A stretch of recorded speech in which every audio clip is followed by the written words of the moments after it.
ഇതാണ് ഞങ്ങളുടെ വിദ്യാലയത്തിലെ സൂര്യകാന്തി കൃഷി. ഞാനിന്ന് ഇവയെക്കുറിച്ചാണ് പറയാൻ പോകുന്നത്. ഒരു വാർഷിക സസ്യമാണ് സൂര്യകാന്തി. ഇവയുടെ പൂവിന്റെ തണ്ട് 3 മീറ്റർ ഉയരത്തിൽ വരെ വളരാറുണ്ട്. 30 സെന്റിമീറ്റർ വ്യാസത്തിൽ വരെ കാണപ്പെടുന്ന ഇവയുടെ പൂവിൽ വലിയ വിത്തുകൾ കാണാം. ജന്മദേശം അമേരിക്കയായ ഇവയുടെ കുടുംബം ആസ്റ്ററാസിയെ ആണ്.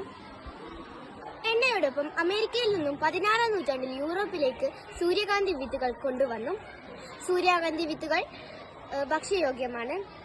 യൂറോപ്പിൽ നിന്നും നമ്മുടെ നാട്ടിലേക്കും ഇവ എത്തിച്ചേർന്നു. ഇത്തരത്തിലുള്ള സൂര്യകാന്തി വിത്തുകളിൽ നിന്നെടുക്കുന്ന എണ്ണ നമ്മുടെ നാട്ടിൽ വളരെയധികം പ്രചാരത്തിലാണ്.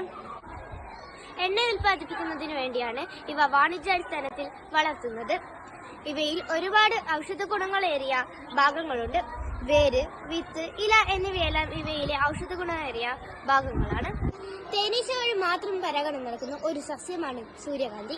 മനുഷ്യന്റെ പരിസ്ഥിതി മലിനീകരണം തേനീച്ചകളുടെ വംശനാശത്തിന് വലിയ കാരണമായി തീരുന്നു.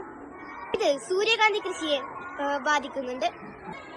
തേനീച്ചയുടെ എണ്ണത്തിൽ കുറവ് വന്നത് കാരണം പലയിടങ്ങളിലും സൂര്യകാന്തി കൃഷിക്ക് കൃത്രിമ പരാഗണമാണ്. പരിസ്ഥിതി മലിനീകരണമില്ലാതെ നമുക്ക് നമ്മുടെ പ്രകൃതിയെ സംരക്ഷിക്കാം.